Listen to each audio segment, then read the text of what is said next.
大家来到 Welcome to this session hosted by Caixin. 2022. We have a full house, and I believe there is a line outside the door as well. So we are very fortunate to welcome all of you and our speakers into this very important session. The year 2022 is eventful for any country, China included.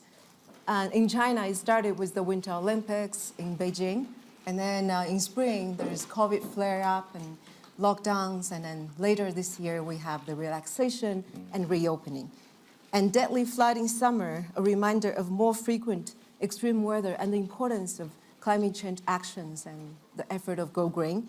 And the 20-Party Congress in October, charting out China's blueprint in politics, economy, and society, pledging continuous reform and opening up.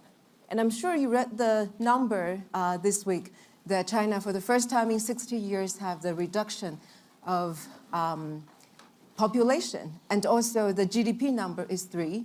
It's challenging, but within expectations. So with all this together, 2022 will be very unforgettable, some year we will remember. But the most important question is not just about what shaped our 2022, but really what's lying ahead. Hence, our panel today, China's Next Chapter. I'll introduce our 5 distinguished guests with enormous insights and experience on China. Starting from my right-hand side, President and CEO of Asia Society, Kevin Rudd, who needs little introduction.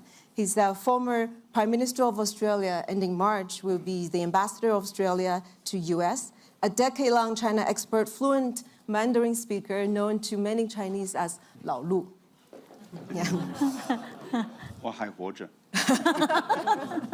And Weng Jieming, the Vice Chairman of State-Owned Asset Supervision and Administration Commission, which we call SASAC. And then Nicolas Aguzin, CEO of Hong Kong Exchange and Clearing, Gucho. That's right. Very welcome. And Jen Sun, CEO of Trip.com, the leading online travel agency. I'm sure many of you book your travel to Davos through Trip.com. So welcome, Jen, as well. And last, but certainly not least, Marcos Troyjo, President of New Development Bank, and also economist, former Deputy Economy Minister of Brazil. But let me quickly start from Kevin. You first came to China in 1984. Yeah. And came to the country numerous times since. When was the last, now with the China's reopening, when do you think is your next trip to China? And a more serious note, what do you see a more open, vibrant Chinese economy mean to the world? Well, it's good to be back with our friends from Caixin, and it's great to have this forum here at Davos and all of our Chinese friends back again. Sure. And all I can say is after 3 years, China, we've missed you. It's good to have you back. It's good that we're in contact with each other again. It's been hard, as you know, to travel to China during that period. Yeah, I've been in and out of China 100, 150 times over the years. I've lived and worked there, and I do love the place. But it's 3 years since I've been there. So your question is, when am I going back?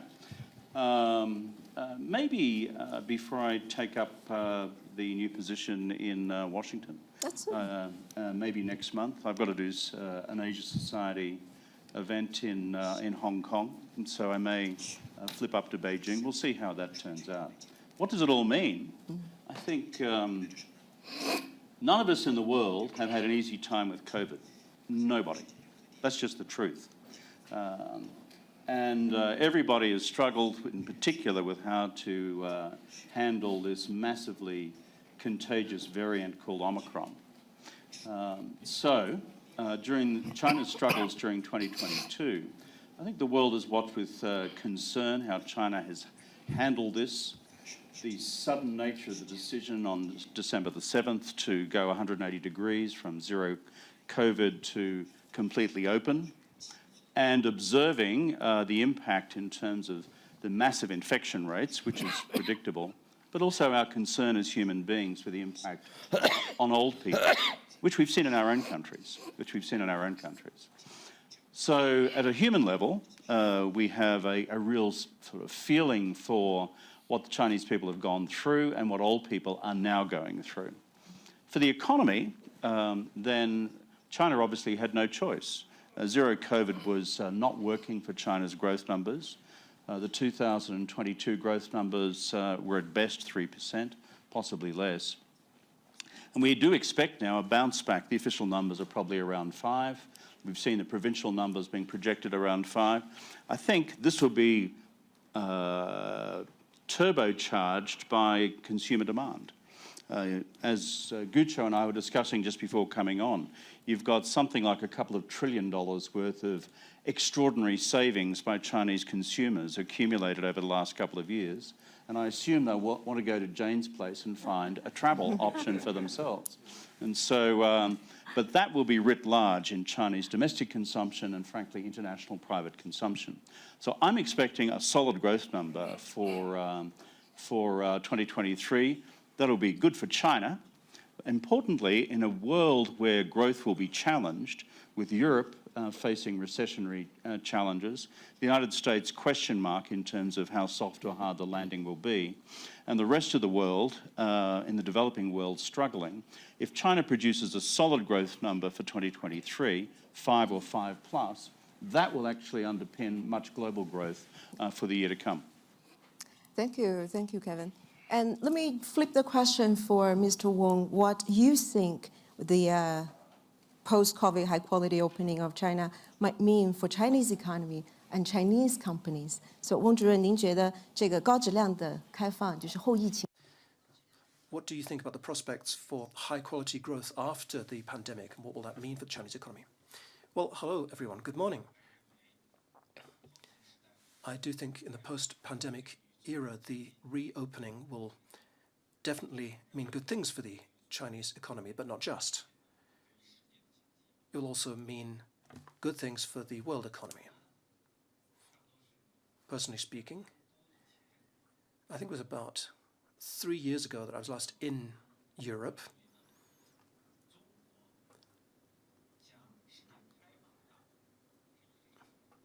And I've always thought that China's door has been open to the world, and our policy has been based on gradualism and maintaining security for the population. And after changes have happened, we have continued to optimize our policy. Going forward, as policies continue to be comprehensively implemented, the order will return to normality for production and life, and we look forward to being able to meet more foreign friends face to face. Now, I must say that even during the pandemic, we had lots of means to meet with our foreign friends. Chinese central enterprises have projects in about 880 economies and countries, and these projects have continued to be developed and implemented, and I'm sure that as our contacts interaction continues to increase, this will continue to be good for the world economy and, of course, for China's economy and businesses. In particular, in the following. This will be good for Chinese and foreign companies building stable global supply chains. It will be good for common development of high-level technology and for continuous refinement of a fair and equitable order. And of course, we have the enormous Chinese market, which offers many mutual benefits. Opening, of course, is a two-way process. China will definitely maintain high-level growth, but we need reciprocity in our degrees of openness in order to make sure that our cooperation keeps moving forward on that stable footing and benefits everyone. And innovation, reciprocity, some of the points will come back in our later discussion. I want to turn to the far right to Marcos. When we talk about China's economy recovery is so important to the world, Some want a speedy recovery, some want a more long-lasting, slower-paced recovery that's more sustainable. For either scenarios, what do you see are the key areas for China to focus to overcome the obstacles? Well, Li, once again, it's a pleasure to be here. Thank you, Caixin, for putting this together. Li, perhaps the single most important obstacle for China is the temptation to shy away from globalization. And this is something that China should avoid and that I think China will avoid. The most dramatic example of economic rise we've had over the past 40 plus years has been that of China. And China accomplished that by engaging more with the world, by opening its borders, by keeping an intense flow of trade and investment. But now globalization itself is shifting. The way for recovery to be sustainable over time, as I see it, will take four very important drivers in consideration. So the first one is, it is true 2022 and 2023 are very tough years.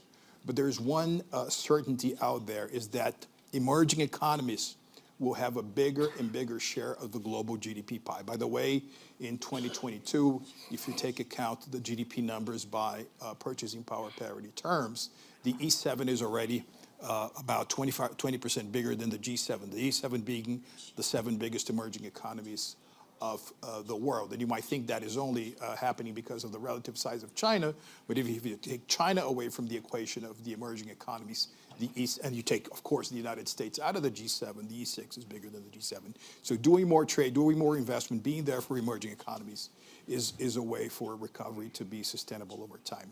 Second thing, there's a new generation of trade agreements out there. It's no longer only about tariffs and quota, but it's also about standards, about parameters. China has to be there as a shaper of those trade agreements in the future. Third driver, very important one, we're talking about a talent-intensive economy. The good thing about having borders open, more exchange with the rest of the world, is that these flows of talents can keep pouring into China and vice versa. And fourth, of course, we're talking about a global economy in which we see more and more the marriage between physical and tech-intensive infrastructure, and China can also lead the way in that particular regard, which once again will ensure long-term growth. In short, Li, I would take it that since this panel is titled "The Next Chapter for China," so if China is an architect of the next chapter of globalization, instead of avoiding and avoid therefore the temptation to shy away from it, not only recover, but with sustained growth over time will be there. Thank you, Marcos. And I want to also zoom into the market. We talk about the economy in general, which the market watches very closely. And I know the market has been anticipating the post-COVID growth in China for a long while. So what's the sentiment now? Tell us the secrets beyond the indices that are showing us. Are people excited or still remain a little bit cautious? Yeah. Nicolas, please. Thank you. And we all know that 2022 was a difficult year, and we just heard today about the growth rate of 3% last year. And but the reality is that this post-COVID reopening of China is probably the most positive catalyst for global markets that there is in 2023. It's very significant. It was faster than most people expected, and it came accompanied by a long list of policy initiatives. And Kevin and I were discussing some of the discussions that took place in the Central Economic Workforce Conference, which took place in December, and where it's a place where there's discussions about like key initiatives for 2023. And besides the fact of having an active monetary policy, a very supportive fiscal policy, a focus around the areas that have been a drag in the economy in 2022, like, for example, the real estate sector, and initiatives aimed at really trying to resolve some of the issues in that area and facilitate increased activity for an area that is so important for the whole economy. And also the fact that a lot of the issues identified in the technology sector, platform companies, it's a process that took, a couple of years. They're coming to the end of it, and there's a lot of positive messages around the resolution and the fact that there may be reactivation of those sectors. That combination of things, together with international investor sentiment becoming more positive, and just to give you some indicators, since the beginning of November, when the reopening was starting to be indicated, until today, the Hang Seng Index increased around 40%. The Hang Seng Tech Index, which tracks the new economy companies, increased 60%. And in just like the first 10, 12 days of the year, we've seen more inflows, international inflows, through our Connect program into China than in the whole of 2022.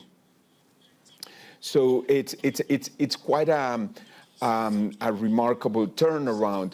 Now, when we add all this up and we combine it with the fact that, and we have some experience on a recovery, because remember that at the beginning of the pandemic, the first few months, when China suffered quite a bit, but eventually then the next year growth was over 8%. There was a quick rebound.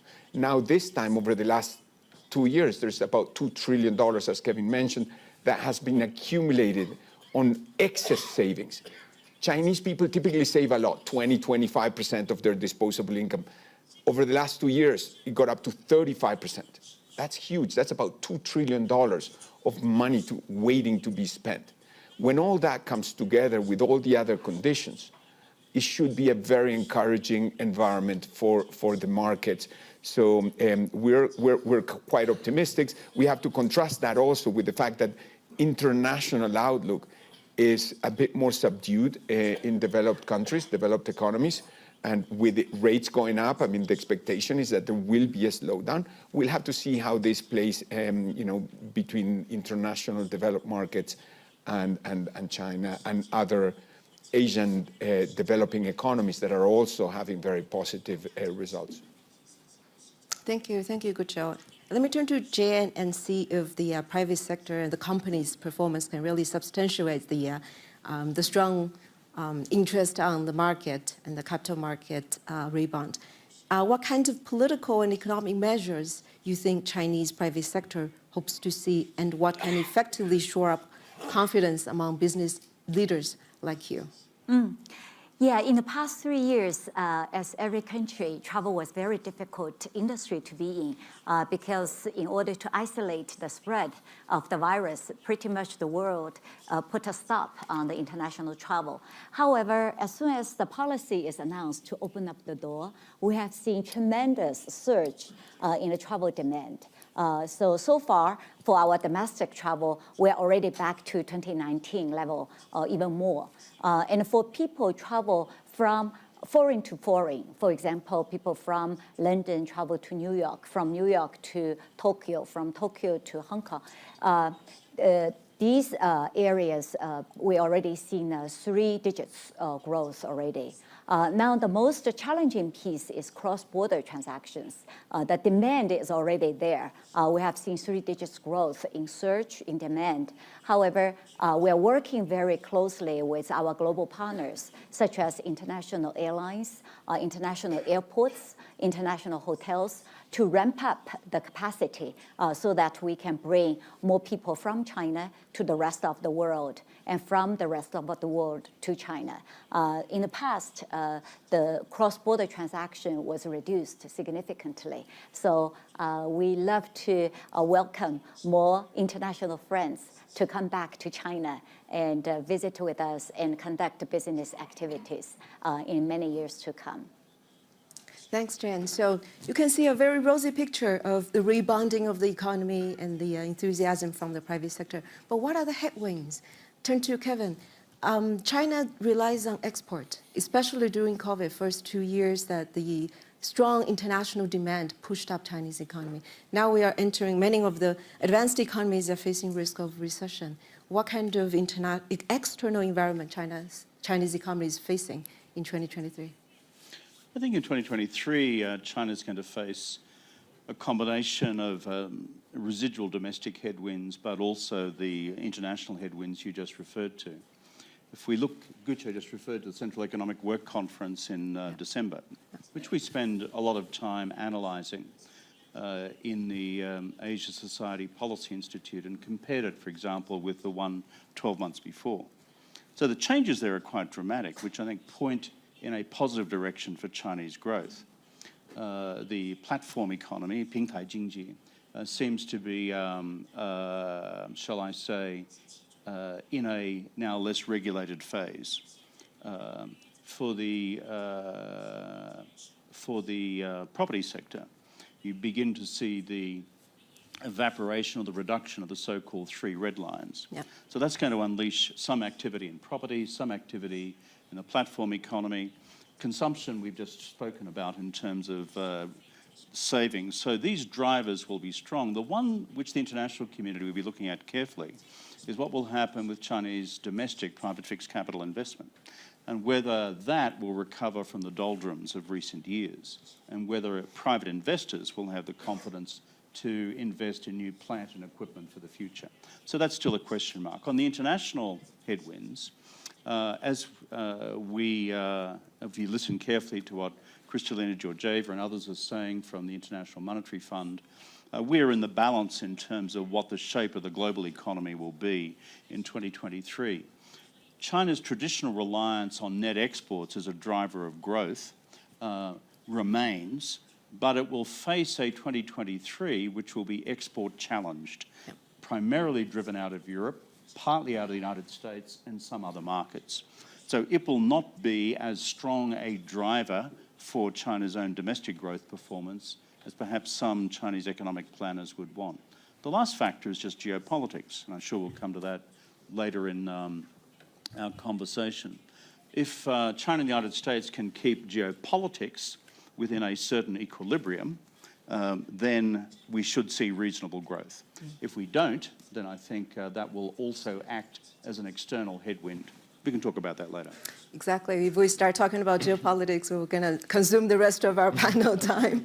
But it is relevant to the economy, which is why it needs a one-line reference. Of course. We'll come back to that later. And Marcos, Kevin mentioned about just now that export is challenging in 2023, and you indicated also that China needs to transit as the best example of success in export-oriented strategy, switching to a more innovation-oriented strategy. So is innovation happening? Do you see that transition happening in 2023?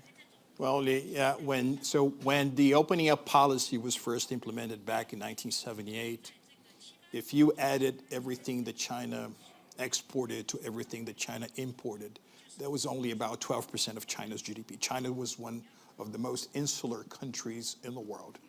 So this goes up all the way to 2006, where the sum of exports and imports were 67% of GDP, 2022 down to 35%. So there is already a very structural transition in place from an export-oriented economy towards an innovation-oriented economy. Of course, the overall numbers are still pretty big. Look at imports, for example. President Xi Jinping, during the Shanghai Export-Import Conference 2 years ago, predicted that all the way from 2022 to 2032, China will import about $28 trillion. So China's growth and China's demand vis-a-vis the rest of the world, I'm not only talking about export-oriented, but trade-based, will still be very strong. So the question is, will this transition mean more value addition to China? Now, one of the things that I like to look is, for example, when I started out working as a diplomat 32 years ago, we looked at the overall level of GDP investment in research, development, and innovation. So China accounted for about 0.6% of its GDP going to R&D.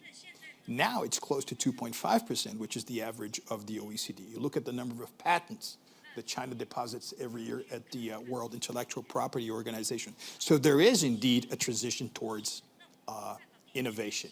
And it's not only destructive creation, creative destruction, Schumpeterian-like innovation. It's also about frugal innovation that's taking place. So yes, I think this is happening. Once again, I go back to my initial point. If China remains open, if China is there playing the role of an architect of globalization, so this transition will be made easier and easier. Thank you, Marco. Underneath the macroeconomy, the reviving of the service sector, that's one example of the consumption that we're talking about. The momentum is there, but there are also a lot of challenges, including that many, for example, for the travel industry, quite a few companies went out of business already. There are people laid off during the last 3 years. Are there signs of rebirth that you can capture from the market, Zhang? And also, what does that tell us about the overall economy? Yeah, in the past 3 years, the travel industry has suffered a lot. So for airlines, airports, hotels, many part-time workers have been laid off. For Trip.com, we adhere to a principle that we always put customer first, our partner second, and Trip.com the third. Customer first, during very difficult times 3 years ago, when COVID happened, our customers were on the border trying to travel out. They already paid airlines for the fees, but all of a sudden they couldn't do it. So even before the airlines and hotels refund Trip.com, we already made a promise to give 100% refund to our customers. So altogether, we refunded 20 billion to our customers. Partner second, in order to preserve the ecosystem, we also established a 2 billion partnership fund to help our small partners with their cash flow. And Trip.com, the third, our employees were suffering quite a lot. So our chairman and myself volunteered to our board. We'll take 0 salary. And our VP echoed, they volunteered to take 50% of the pay cut. And our employees also volunteered to work 4 days, stay at home for 1 day, work 3 days, stay at home 3 days. It is this, we are all together, weather the storm, which help us to preserve our talents and workforce. So now the border opens, we are able to very quickly recover our workforce ability, build up our capacity to host millions of customers who are ready to travel. Now the challenge is that our partners also need to be very quickly rebuild their capacity. So this morning we're working with the airline partners, hotel partners, and airport partners to make sure they have a plan to recover maybe 30% in Q1, 60% in Q2, and by Q3 we hope the capacity will be back to normal. So these are the challenges. We work very closely with government around the world, with our partners around the world. And hopefully by the end of this year, we'll be back to normal. Thank you. And like Kevin just mentioned, the tech sector, especially the platform economies, have been under a lot of pressure in the last 2 to 3 years. And of course, Hong Kong, we all know, is one of the favorite destinations of Chinese tech companies. So what is your feeling about their sentiment? What's your view on the Chinese tech sector moving forward, Gucho? Yeah, so the technology sector and innovation sector is moving full steam ahead, especially as it relates to Hong Kong and a lot of the innovation taking place in the mainland.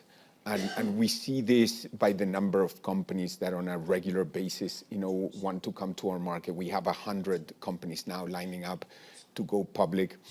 Last year was, as I mentioned, a difficult year, but despite all that, there were 90 companies that actually came and listed in the market. And if we look at the combination of Shanghai, Shenzhen, and Hong Kong, about 70% of the capital raised in the world came from these 3 markets.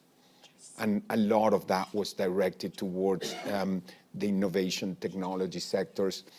Since we changed our listing reforms in 2018, about 254 companies actually went public, raising almost $1 trillion Hong Kong dollars.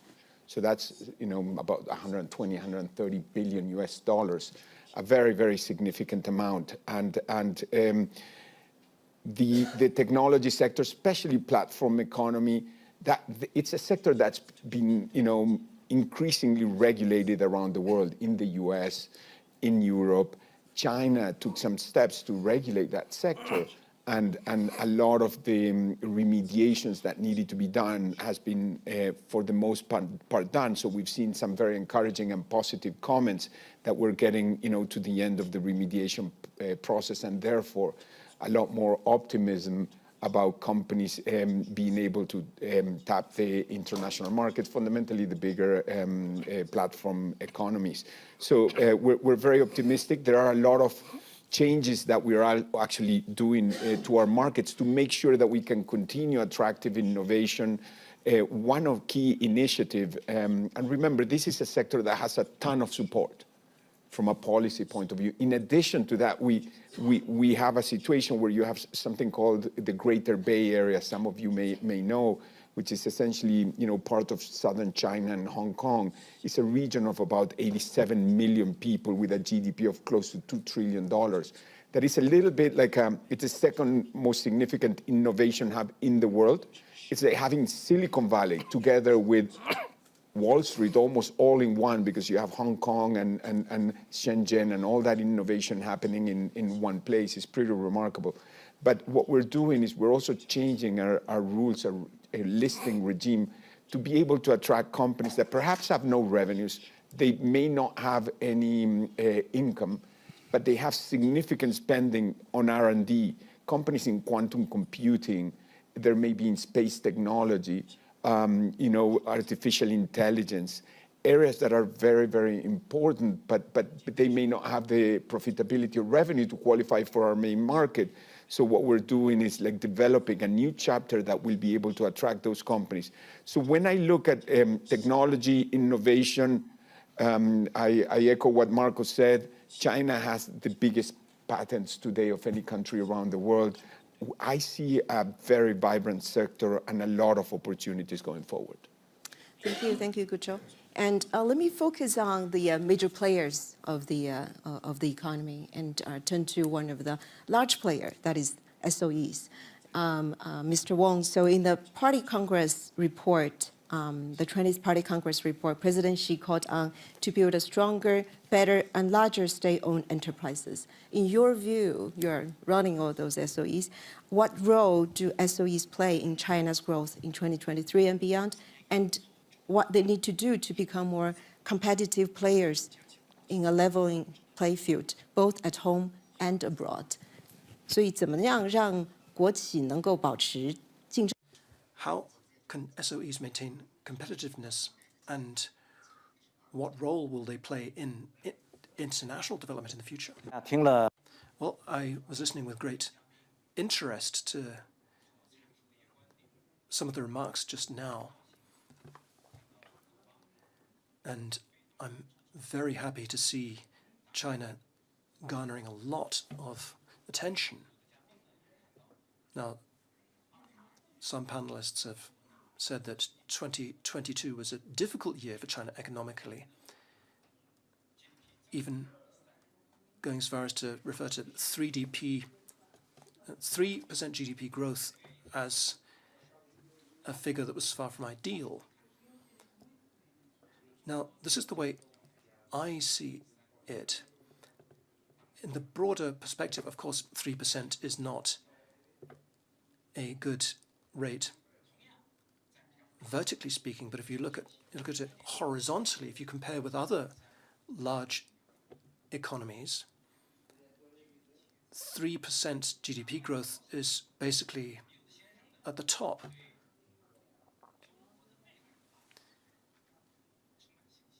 Now, I think if you talk about the future, it is heroes that blaze the way. And I think we have grounds to be more optimistic about China's future. And now you've specifically asked about SOEs and central state-owned enterprises in China and the role that they may play in 2023. And you asked how they will engage in competition in the future. Now, to that question, I would say the following. Central SOEs have a very particular position in the Chinese economy. Firstly, they have to work with companies of all types of ownership. And we have 160 million economic entities of various types, and in particular in utilities and petroleum and so on. Central SOEs have to make a very particular contribution. You'll be well aware that any company, any resident, if they want to keep going, they need utilities. They need utility providers. Now, the price of oil in China is at an internationally average rate, but water, electricity, and gas are at very low price levels internationally in China. And we have a very good framework to provide these, and the reason that's there is the services provided by central SOEs. If we look in renminbi terms, electricity prices for residential use in China have been around 50 cents renminbi, half a renminbi, and that's unimaginable in a lot of other places. Even last year, with international energy prices soaring, Chinese businesses and residents didn't feel it. They, in this respect, felt that they were in a very low-cost environment. And so that's why I say that central SOEs make a major contribution in electric power in particular. They account for 62% of electricity generation. You can imagine the work that goes in from them. That was my first point. Secondly, SOEs need to propel economic development.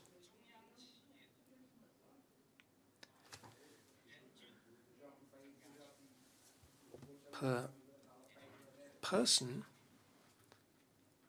if we talk in labor productivity terms, central SOEs were 4 times the market average, and in growth terms, that was a very good performance. Last year, their operating income was close to 4 trillion renminbi.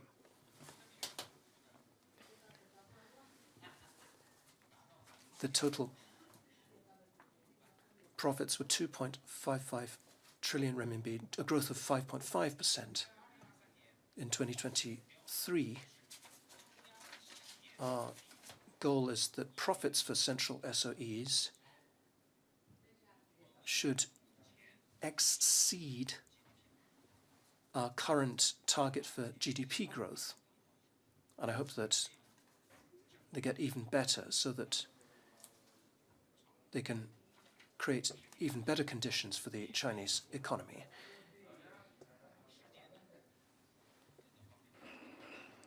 Now, of course, that also leads to better conditions economically for our international partners. Thirdly,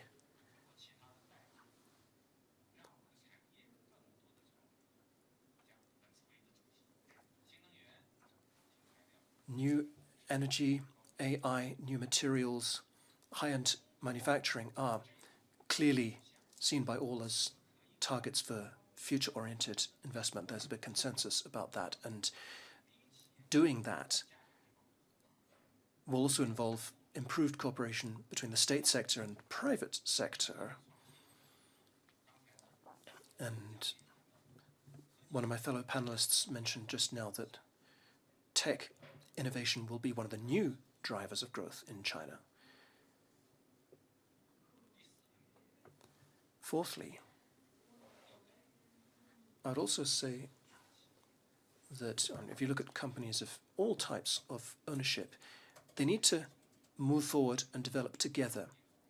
That's good for supply chains, but it's also good if you look at equity cooperation.